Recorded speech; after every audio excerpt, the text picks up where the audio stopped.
pastor titular não está hoje, o reserva está presente.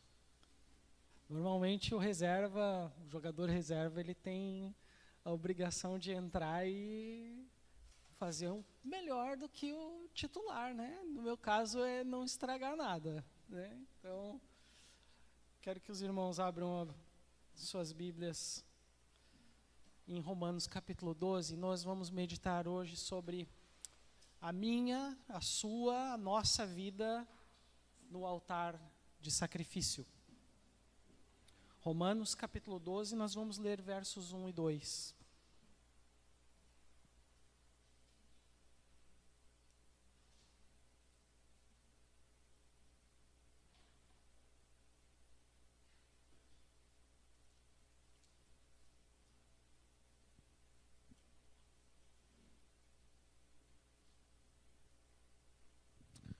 Romanos capítulo 12,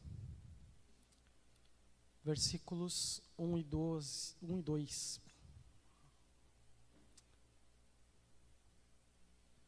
Diz assim a palavra do Senhor.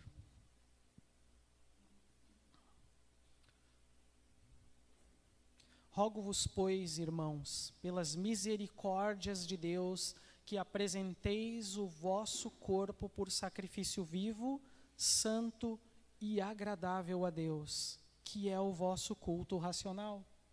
E não vos conformeis com este século, mas transformai-vos pela renovação da vossa mente, para que experimenteis qual seja a boa, agradável e perfeita vontade de Deus. Até aqui a palavra do Senhor. Vamos orar? Deus, obrigado, Senhor, por esse texto maravilhoso, que o Senhor nos faz olhar, meditar nessa noite. Que o Senhor possa falar conosco. Toma conta, Deus, do nosso coração, aquieta a nossa mente, que nós possamos te ouvir nessa noite. Venha ao nosso encontro, Senhor, através dessa palavra. Oramos agradecidos no maravilhoso nome do nosso Senhor Jesus. Amém. Amém, meus irmãos. A carta de Paulo, do apóstolo Paulo aos Romanos, é um dos escritos mais importantes, mais maravilhosos que nós temos no Novo Testamento. Muito do que nós temos a respeito de doutrina se encontra ou está contido na carta de Paulo aos Romanos. Não foi o apóstolo Paulo quem fundou a igreja em Roma. E ao que parece, o apóstolo Paulo, ele queria ir pregar o evangelho na região da Espanha, né? E ele precisava do apoio de uma outra igreja para fazer isso. E então Paulo escreve para os cristãos em Roma com a intenção, primeiro, de se apresentar para esses irmãos, de dizer quem ele era, e também para que a igreja de Roma apoiasse o apóstolo Paulo nessa viagem para a Espanha. E quem sabe, talvez, no caminho para a Espanha, poder visitar esses irmãos em Roma. Agora, os versículos que nós acabamos de ler aqui, Romanos capítulo 12, os versos 1 e 2, eles marcam o ponto exato em que o apóstolo Paulo, na sua carta aos Romanos, faz uma transição entre a doutrina e a prática.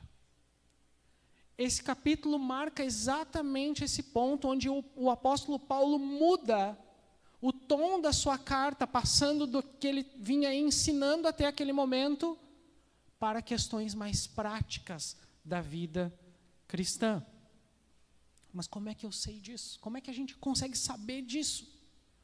Por causa da conjunção conclusiva, que está no portanto, ou pois, rogo-vos, pois. Outras versões da Bíblia falam em portanto, por isso, né? E isso está bem no comecinho do versículo. E o que essas conjunções elas nos mostram? Na prática, as conjunções, elas nos mostram que tudo está interligado, está tudo junto. Isso significa que o apóstolo Paulo, com essa conjunção, está ligando tudo o que ele falou antes, ou seja, dos capítulos 1 até 11, a esses versículos no capítulo 12. Quando Paulo usa, portanto, ou pois, nesse caso aqui, né?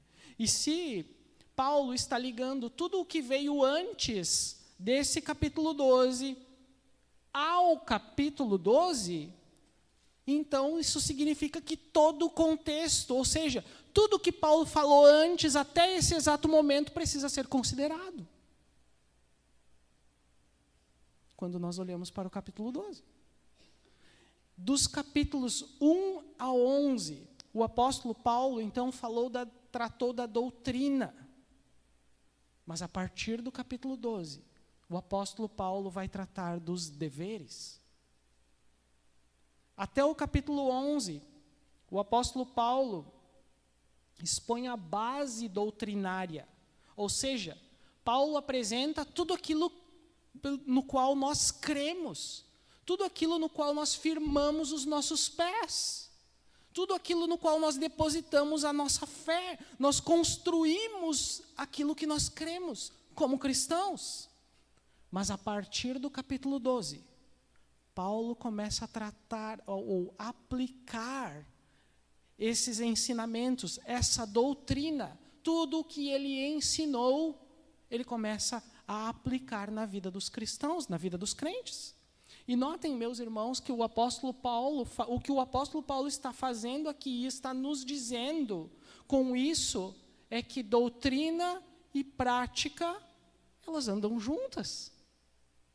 Doutrina e prática andam juntas. Como diz o Hernandes, teologia e ética. Doutrina e vida.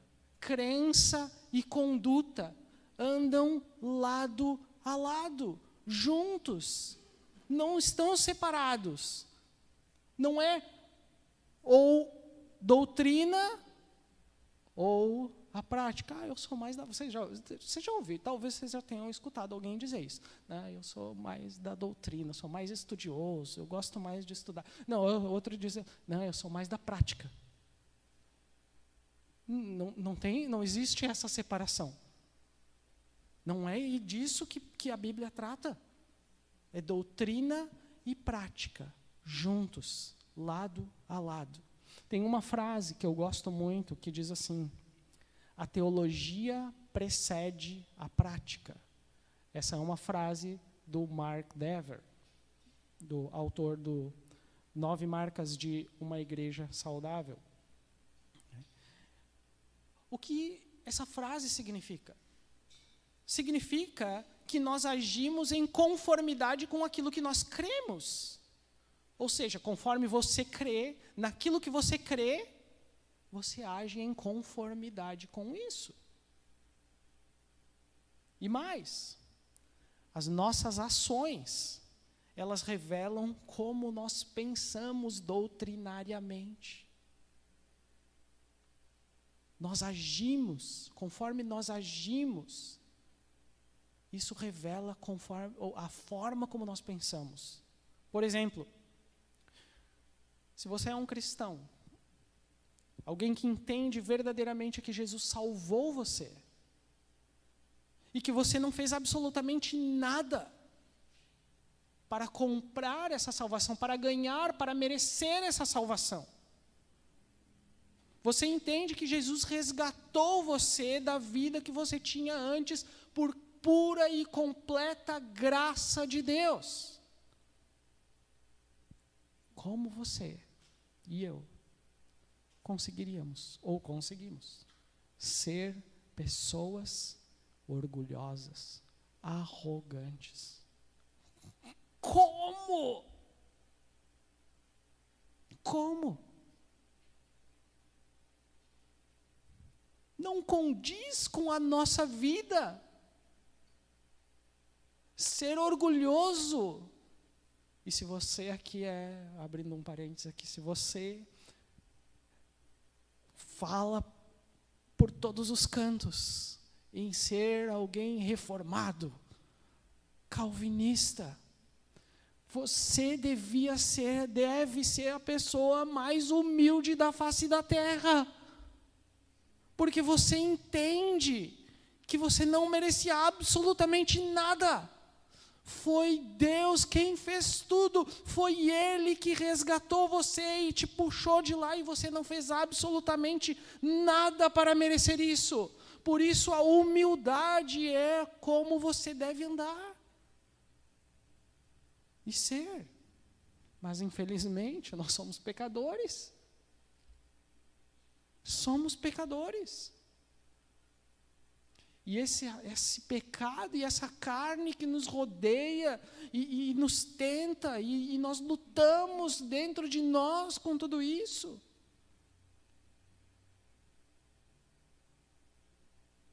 Agora você pode estar pensando, mas onde é que Paulo está apontando tudo isso aqui no texto? Paulo está apontando para isso quando ele diz o seguinte, logo no início do texto, ele fala: rogo-vos, pois, irmãos, pelas misericórdias de Deus. Paulo faz um apelo aqui. Rogo-vos, pois. Rogar é o mesmo que fazer um apelo exortativo, mas de uma forma apaixonada. Eu rogo que você não faça isso. Eu rogo para que você cumpra os propósitos de Deus. Eu estou implorando para que você faça isso. É o que Paulo está escrevendo aqui. É uma expressão de um desejo profundo que nasce das profundezas do seu coração. Rogo-vos, pois. Não é uma ordem qualquer, não é um pedido qualquer. É algo que nasce de um profundo sentimento. Algo que vem do fundo do seu coração. E o que Paulo está rogando a esses irmãos de Roma, aos romanos? Leia o versículo completo. Leia o versículo inteiro. Verso 1. Diz assim: rogo-vos, pois, irmãos, pelas misericórdias de Deus, que apresenteis o vosso corpo por sacrifício vivo, santo e agradável a Deus, que é o vosso culto racional. Paulo está aqui rogando aos irmãos, fazendo um apelo apaixonado, para que os irmãos se ofereçam em sacrifício vivo, santo e agradável a Deus. E notem que Paulo está fazendo aqui uma referência a todo o sistema de sacrifícios, a todo o sistema de culto a Deus. Paulo cita os elementos e palavras específicas do sistema de sacrifícios a Deus do Antigo Testamento. E Paulo faz isso de uma forma, de forma tal que ele usa essas referências aqui do Antigo Testamento para os cristãos do Novo Testamento. Por exemplo, Paulo fala em apresentar. Essa é uma linguagem ritualística do Antigo Testamento, que consistia em entregar a oferta voluntária do animal. Ele fala também em corpo aqui. Essa é uma referência ao corpo dos animais que eram colocados sobre o altar para serem queimados em sacrifício. E mais, a palavra sacrifício.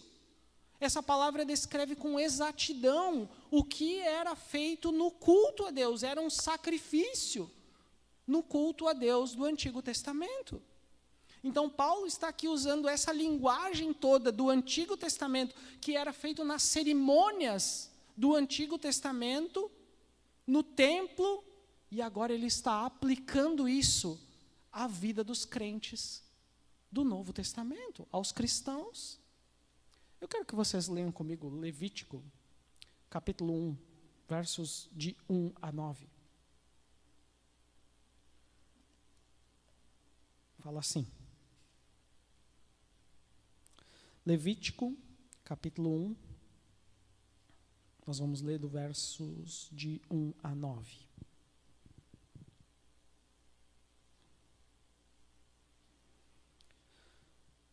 Diz assim: Chamou o Senhor a Moisés, e da tenda do encontro, da tenda da congregação, lhe disse: Fala aos filhos de Israel e dize-lhes: Quando algum de vós trouxer oferta ao Senhor, trareis a vossa oferta de gado, de rebanho ou de gado miúdo.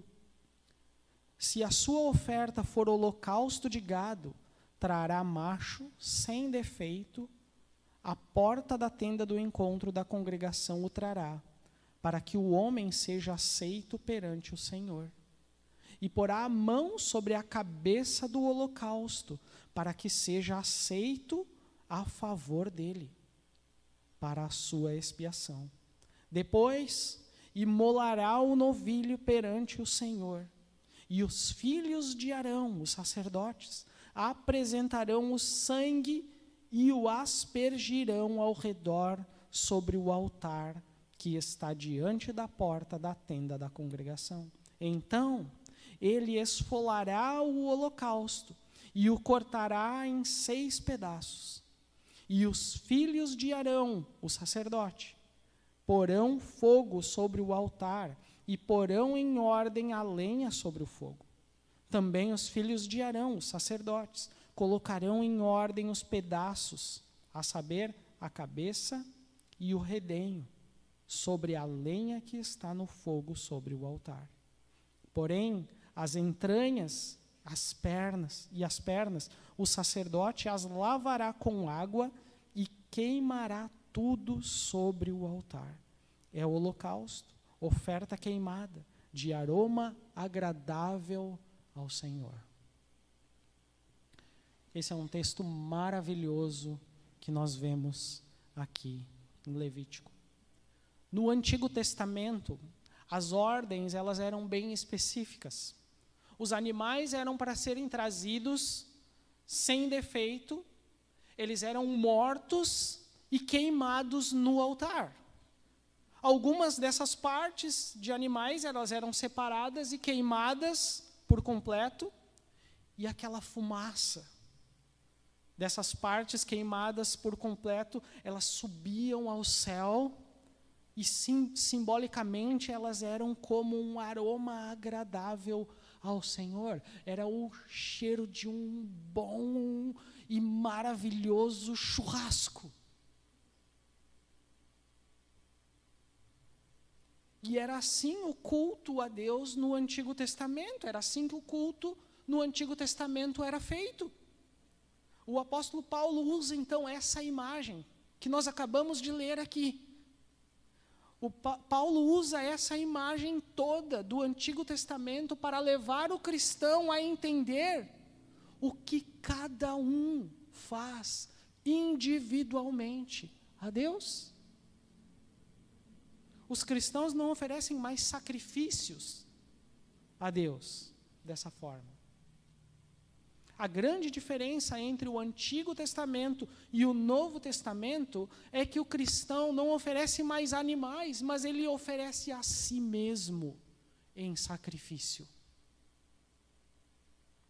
Nós não trazemos mais animais como sacrifícios a Deus. Nós trazemos a nós mesmos. Nós somos o sacrifício. Nós mesmos nos oferecemos a Deus. Nós mesmos nos apresentamos como sacrifício. O versículo em Romanos, versículo 1 diz: Rogo-vos, pois, irmãos, pelas misericórdias de Deus, que apresenteis o vosso corpo por sacrifício vivo. Nós não oferecemos partes do nosso corpo a Deus. Nós não oferecemos partes do nosso ser a Deus. Nós apresentamos todo o nosso corpo, tudo o que somos a Deus. A nossa mente, ou seja, nossos pensamentos e nosso intelecto, nós oferecemos em sacrifício a Deus. O nosso coração, os nossos desejos, os nossos sentimentos, as nossas vontades, tudo isso é oferecido em sacrifício a Deus agora. Tudo o que somos é entregue em sacrifício. Agora notem que esse sacrifício, ele é vivo. Ele é vivo. Percebam que não é mais um sacrifício de sangue que nós oferecemos a Deus, mas é uma entrega de oferta voluntária, viva a Deus. Mas por que uma oferta voluntária viva? Por que uma oferta viva? Porque Jesus Cristo já se sacrificou. Foi Jesus, foi Cristo quem morreu como Cordeiro de Deus para tirar o pecado do mundo. Foi Cristo quem se sacrificou, quem morreu. Mas o que significa então essa oferta, ser uma oferta viva? Significa que viveremos uma vida inteira de entrega, uma vida de sujeição, uma vida de submissão completa a Deus. É isso que significa. Significa viver uma vida de total renúncia e completa submissão a Deus. Significa que você vai viver sua vida procurando dar graças, dar glória a Deus. Tudo o que você vai fazer, vai buscar dar glória a Deus. Como em 1 Coríntios 10, 31. O que eu penso sobre algo não importa mais. É a glória de Deus que importa. O que eu quero, a minha vontade, não importa mais. A vontade de Deus é que importa. E mais, esse sacrifício vivo, ele também é santo e ele é agradável a Deus. Santo quer dizer que uma vez que você e eu, nós fomos santificados pelo Senhor Jesus, uma vez que nós fomos lavados e purificados pelo sangue de Jesus, a nossa vida passa a ser uma oferta santa ao Senhor. E ela também é uma oferta agradável a Deus, porque a nossa vida no altar, a minha e a sua vida no altar de Deus, é como aquela fumaça que sobe até Deus, como um aroma agradável ao Senhor. Agora talvez você possa estar pensando o seguinte: ok, beleza, pastor, entendi. Eu entendi que eu tenho que apresentar, que me apresentar, que oferecer a mim mesmo, né, a minha vida em sacrifício a Deus, mas como é que eu faço isso? Nós fazemos isso, nós oferecemos a nós mesmos em sacrifício vivo, santo e agradável a Deus, pelas misericórdias de Deus. Leia novamente o versículo 1 comigo. Diz assim: rogo-vos, pois, irmãos, pelas misericórdias de Deus, que apresenteis o vosso corpo em sacrifício vivo, santo e agradável a Deus, que é o vosso culto racional. Misericórdia, ela é demonstrada, a misericórdia, ela é demonstrada através de ações ou de sentimentos de compaixão ou a ajuda a alguém que não merece. Isso é misericórdia. Isso nós chamamos de misericórdia. Se você for merecedor da ação, se você for merecedor da compaixão, se você for merecedor da ajuda, isso não é misericórdia. você estará recebendo nada mais do que aquilo que você merece. Isso não é misericórdia, né? Mas notem aqui que Paulo usa a palavra misericórdia no plural. Ele fala misericórdias. E o que Paulo está fazendo aqui é se referir aos atos misericordiosos de Deus para com o seu povo. É isso que Paulo está fazendo aqui. E que atos misericordiosos de Deus foram esses?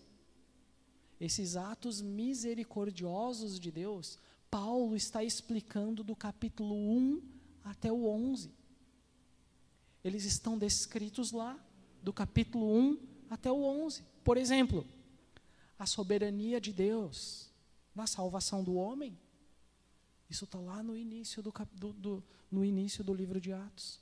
A substituição dos pecados por meio de Jesus Cristo, morto na cruz do Calvário.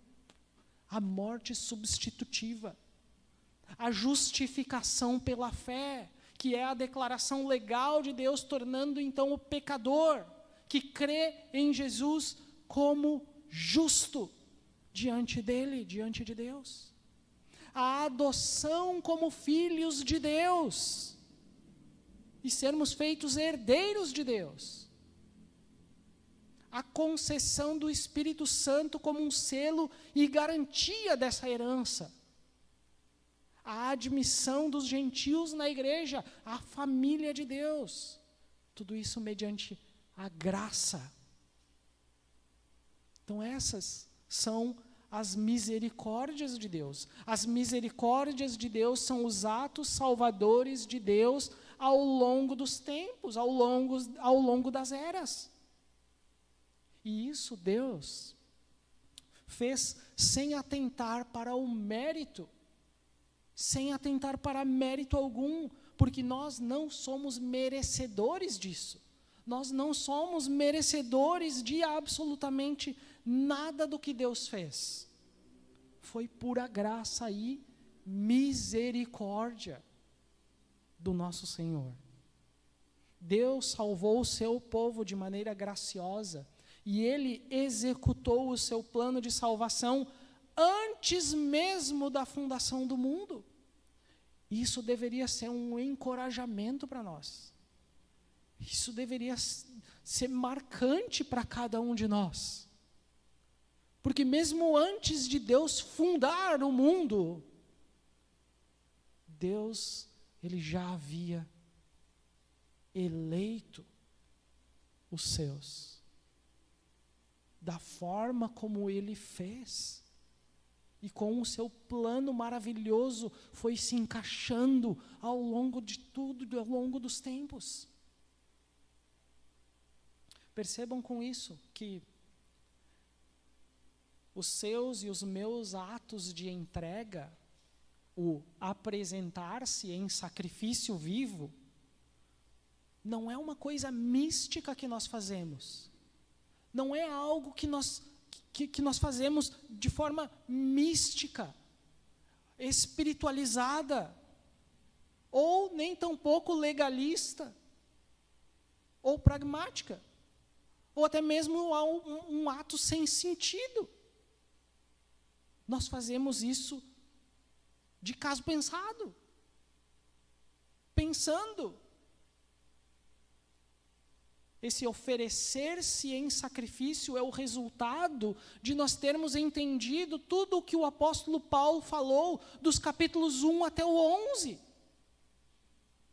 Por quê?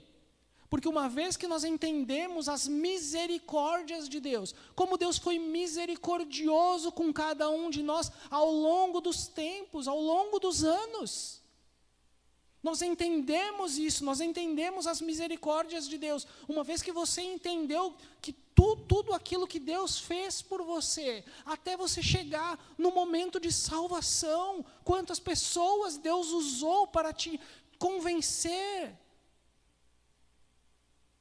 A conclusão óbvia de tudo isso, a conclusão lógica, racional, é que você e eu nos ofereçamos em sacrifício vivo, santo e agradável a Deus. É lógico isso, né? Então Paulo, ele foi construindo tudo isso. E agora olhem, percebam, voltem bem pouquinho, capítulo 11, versos 33 ao 36. Paulo expôs do capítulo 1 até o 11. E ele chega no verso 32. Mas no 33, ele chega no clímax e ele exulta com tudo aquilo que ele construiu logicamente. E então ele diz: ó profundidade... Não, desculpa, ia ler numa outra versão. Ó profundidade da riqueza, tanto da sabedoria como do conhecimento de Deus. Quão insondáveis são os seus juízos, e quão inescrutáveis os seus caminhos. Quem, pois, conheceu a mente do Senhor? Ou quem foi o seu conselheiro? Ou quem primeiro deu a ele para que lhe venha ser restituído? Porque dele, e por ele, e por meio dele, e para ele são todas as coisas. A ele, pois, a glória eternamente. Amém. E agora, o que você faz? Rogo-vos, pois, irmãos, pelas misericórdias de Deus, que apresenteis o vosso corpo por sacrifício vivo, santo e agradável a Deus. Olhem como isso fecha e se encaixa exatamente na virada de chave da doutrina para a prática. Ele está nos impulsionando a nos oferecermos em sacrifício. A prática da vida cristã se torna algo lógico, o oferecer-se em sacrifício.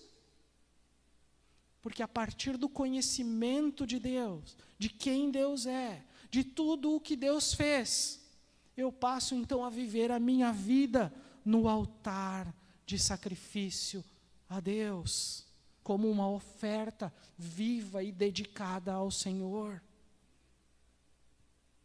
E essa é a razão para o apóstolo Paulo dizer no final que esse é o culto racional de vocês. Esse é o culto racional de vocês. O apóstolo Paulo está dizendo aqui, está nos dizendo que essa entrega, que esse oferecer-se a si mesmo, sabendo de tudo o que Deus fez, de acordo com as misericórdias dele, em contraste com o culto do Antigo Testamento, esse é o nosso culto racional. Esse é o nosso culto racional a Deus. Mas observem que o apóstolo Paulo está tratando aqui de um culto público, exatamente como o que nós estamos fazendo agora, aqui nesse momento.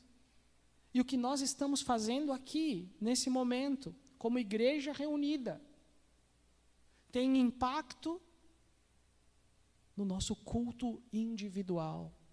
O que nós fazemos aqui comunitariamente impacta a nossa vida individualmente. A palavra racional aqui, usada por Paulo para caracterizar, então, esse culto, não se trata de um culto meramente intelectual. Não é algo que você só intelectualiza. Na minha mente isso funciona assim. Não é algo assim, somente no intelecto, mas tem reflexo espiritual. Diz respeito a um culto espiritual. E esse culto espiritual, ou seja, esse culto racional, ele é o resultado de você ter entendido a doutrina, de você ter entendido o que Deus fez. Então, como resultado de ter compreendido as misericórdias de Deus, o nosso culto racional é entregarmos a nós mesmos em sacrifício no altar de Deus. Nós nos entregamos através da adoração a Deus, né? Dos cânticos que nós cantamos, nós nos entregamos nos hinos, nos louvores a Deus, nós nos entregamos quando nós ouvimos a palavra de Deus, quando nós nos reverenciamos diante da palavra de Deus, na leitura dos textos, nas orações, nós nos entregamos. E nós vamos nos entregando completamente, de forma que Deus vai sendo exaltado. E a soberania de Deus vai sendo, ela vai tendo sentido em todo o culto. E esse é o nosso culto racional. E tudo isso tem reflexo na nossa vida individualmente, na vida de cada um de nós. Mas que reflexo é esse, então? Como isso se reflete? Como isso que nós fazemos publicamente se reflete individualmente nas nossas vidas? Como isso faz sentido no meu dia a dia? Como? Leia o verso 2. Versículo 2 de Romanos 12. E não vos conformeis com este século, mas transformai-vos pela renovação da vossa mente, para que experimenteis qual seja a boa, agradável e perfeita vontade de Deus. Notem, meus irmãos, que Paulo, ele faz um pedido no versículo anterior, no versículo 1. E o pedido de Paulo foi que, pelas misericórdias de Deus, nós nos ofereçamos em sacrifício. Mas agora, Paulo, ele dá duas ordens aos romanos aqui. Ordem número 1, não se amoldem ao padrão deste mundo. Ou seja, não vos conformeis com este século. E a segunda, transformai-vos pela renovação da sua mente. Transformem-se pela renovação da sua mente. Notem que esses dois pedidos, eles são um complemento do culto racional que Paulo vinha falando. Eles completam tudo o que Paulo vinha falando. Pensem comigo. Nós estamos aqui no culto público. E nós já oramos a Deus. Nós já cantamos hinos a Deus. Nós já cantamos louvores a Deus. Nós já trouxemos as nossas ofertas financeiras a Deus. Nós estamos nos entregando à palavra quando nós estamos ouvindo diligentemente e nos reverenciando a palavra de Deus. Mas como nós vamos levar a nós mesmos individualmente até o altar de Deus? Como é que nós vamos fazer isso? Eu poderia, nesse momento, fazer um apelo e dizer para você pudesse levantar e vir até aqui à frente e receber uma oração.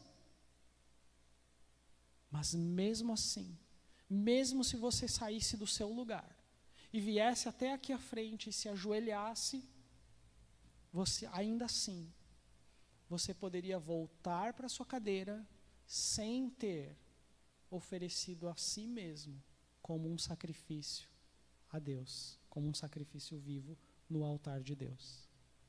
Então, como é que nós vamos levar a nós mesmos individualmente até o altar de Deus?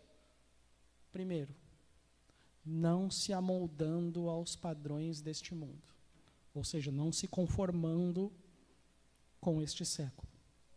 E segundo, transformando-se pela renovação da sua mente. Transformando-se pela renovação da sua mente. O versículo inicia assim: e não vos conformeis com este século, com os padrões deste mundo.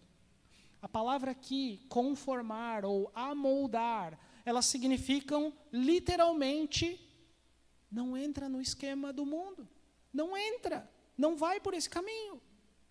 E a ideia aqui do molde, ou amoldar, ou da forma, conformar, ela é muito acessível para nós.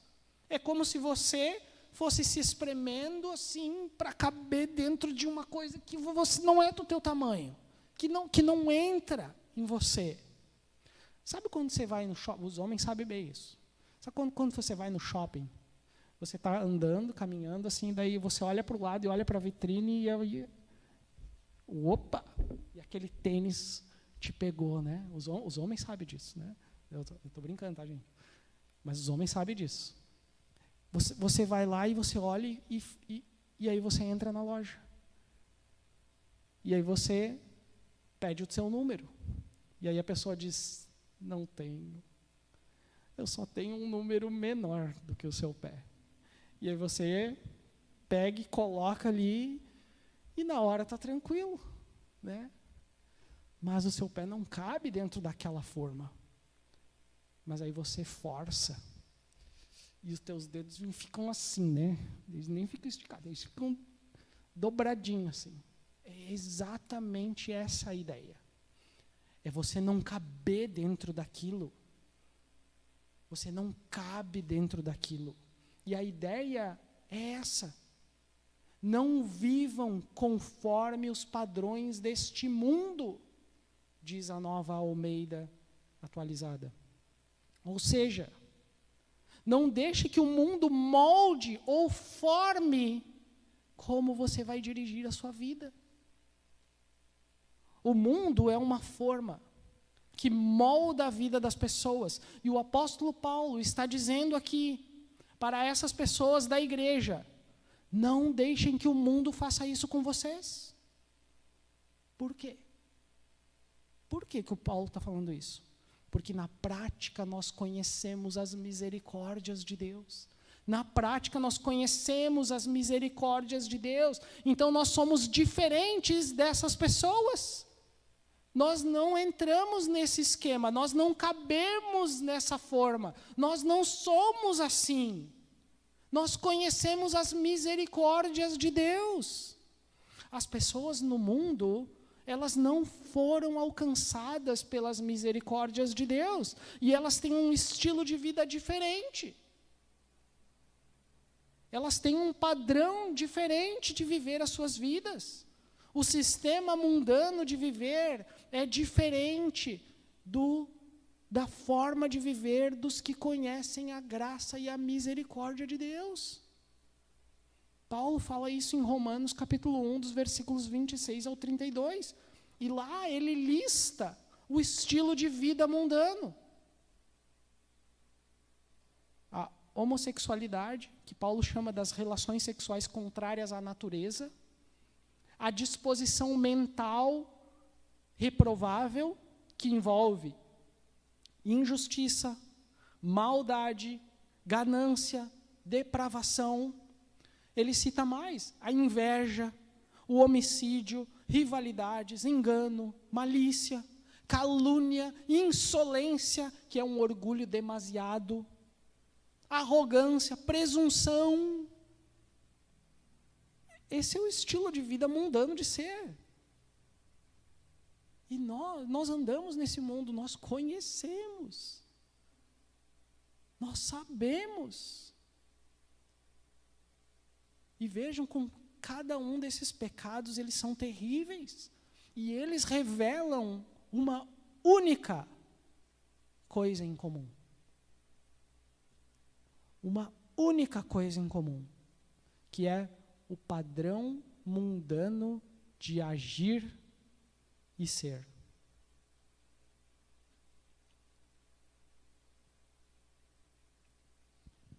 E Paulo está dizendo aqui, vocês não vão ser assim. Vocês não vão se parecer com isso. Porque vocês conhecem as misericórdias de Deus. E porque vocês conhecem as misericórdias de Deus, não se deixem amoldar por esse mundo, pelos padrões do mundo. Essa foi a primeira ordem de Paulo. E a segunda? A segunda ordem de Paulo, que Paulo dá aqui é: transformai-vos pela renovação da vossa mente. Transformai-vos pela renovação da vossa mente. A frase completa é: e não vos conformeis com este século, mas transformai-vos pela renovação da vossa mente. A palavra transformai-vos é a mesma usada no grego para metamorfoses, que é o mesmo processo pelo qual a borboleta passa. E o que Paulo está falando aqui é: Ao invés de nos amoldarmos ao padrão mundano de ser, ao invés de vivermos de acordo com os padrões do mundo, Paulo diz, para transformarmos diariamente, ou seja, passarmos por um processo de transformação, de metamorfose, mudar. Processo esse que consiste em deixar os valores do mundo que nós vivemos e passar a ser cada vez mais parecidos com Jesus. E esse é um processo constante de transformação. É um processo constante de transformação. É uma transformação tão profunda, mas tão profunda que chega a ser uma metamorfose. Agora, esse é um momento que você olha para mim e diz, pastor, mas isso é difícil, rapaz. É difícil. As pessoas não mudam assim facilmente. A gente não muda assim com facilidade. É verdade. Ninguém muda assim com facilidade, né? Ninguém muda com facilidade a forma de pensar, a forma de ver as coisas, né? E a pergunta que nós devemos fazer é, como nós passamos por esse processo de transformação? Como? Né? E Paulo responde isso, pela renovação da sua mente, pela renovação da vossa mente. Renovar a mente diz respeito a reorientar a forma ou a maneira de pensar. Por exemplo, antes de sermos alcançados pelas misericórdias de Deus, você e eu não éramos diferentes, né, das pessoas desse mundo. Mas agora, sabendo tudo o que Deus fez, sabendo de tudo o que Deus fez por cada um de nós, entendendo o sacrifício que Deus pagou na cruz por cada um de nós, sabendo que eu estava morto naqueles pecados que nós lemos anteriormente, que eu não tinha como sair de lá, se não fosse pela graça de nosso Senhor Jesus, se não fosse Ele indo lá e me resgatando.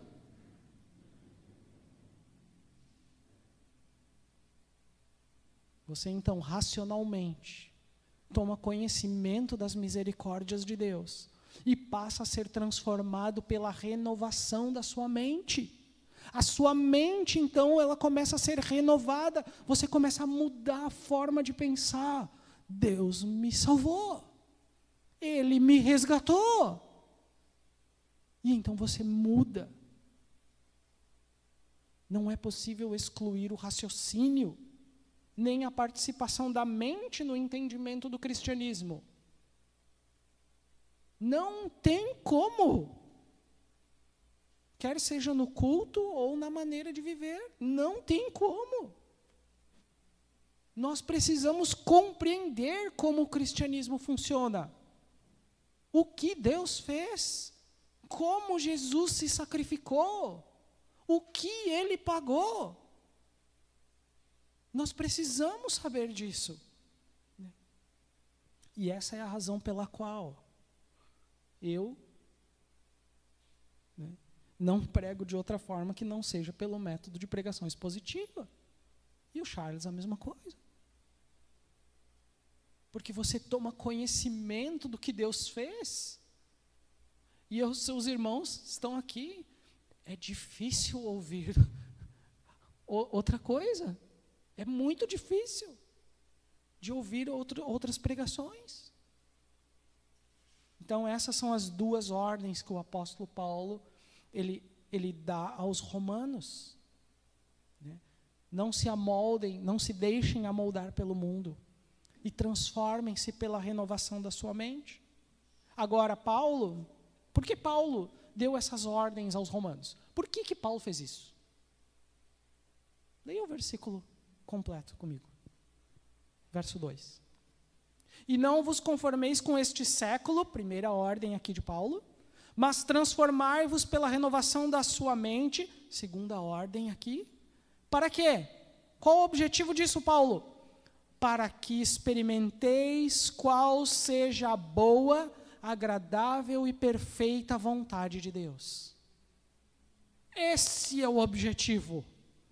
Então, quando a nossa mente ela é reorientada, quando nós passamos a pensar como Deus quer que pensemos, nós então podemos experimentar e comprovar a boa, agradável e perfeita vontade de Deus. Mas o que Paulo quer dizer com vontade de Deus aqui nesse versículo?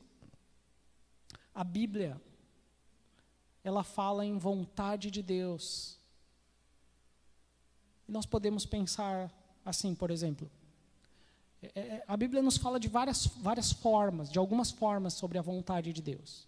Por exemplo, quando Paulo escreve para os Tessalonicenses, Paulo diz assim: a vontade de Deus é que vocês sejam santificados, abstenham-se da imoralidade sexual. 1 Tessalonicenses 4, versículo 3. Está claro aqui qual é a vontade de Deus. Paulo escreveu isso, né? A vontade de Deus é que sejamos santificados, né? Um casal de namorados, então, ele não precisa perguntar, vamos orar a Deus, se é da vontade de Deus que nós venhamos a morar juntos. Não precisa perguntar, não precisa orar sobre isso. A vontade de Deus é que vocês sejam santificados, né? Então, essa é a vontade de Deus conhecida. A vontade de Deus, ela é conhecida aqui, né? Então, essa é a vontade revelada de Deus. Ninguém precisa pedir para Deus mostrar qual é a vontade dele sobre isso. A Bíblia já diz qual é a vontade de Deus sobre isso. Mas existe também a vontade secreta de Deus, né? Que são os planos que Deus tem para cada um de nós. Por exemplo, os planos de Deus que Deus tem individualmente para cada um de nós. Por exemplo, com quem você vai casar, se você já está mais ou menos na idade, né? Onde você vai morar, que profissão você vai seguir, né? Que universidade eu vou estudar. Será que eu devo fazer tal curso ou tal curso? Essa é a vontade secreta de Deus, que nós chamamos de, um termo técnico teológico, é providência de Deus, né? Um parênteses aqui, voltemos ao Evangelho, tem um artigo bem legal, gasta lá 15 minutinhos da sua vida e leia, porque vale a pena. Agora, percebam que, com esses versículos de Romanos 12, quando nossa mente ela é reorientada, nós percebemos como a vontade de Deus ela vai sendo conhecida e percebida nas nossas vidas. Nós tomamos então conhecimento das misericórdias de Deus ao sermos impactados pela palavra de Deus, e nós vamos conseguindo então experimentar a boa, agradável e perfeita vontade de Deus nas nossas vidas. Então, meus irmãos, o que Paulo está nos dizendo nessa noite com esse texto? O que Deus está dizendo para nós, a igreja aqui reunida nessa noite com esse texto? Deus está nos dizendo que, com base nas misericórdias dele, ou seja, com base na obra salvadora de Jesus Cristo, que você se ofereça por inteiro, corpo e mente, a Deus como um sacrifício vivo, porque esse é o seu culto racional. E esse culto racional consiste em não se deixar amoldar pelo mundo e em ser transformado. Transformação essa que é feita pela renovação da sua mente. Fazendo isso, renovando a sua mente, nós vamos experimentar a boa, agradável e perfeita vontade de Deus diariamente nas nossas vidas. Por isso, o meu apelo nessa noite é: venha e entregue-se por completo no altar de sacrifício. Se entregue por completo a Jesus Cristo e viva essa vida de transformação. Amém?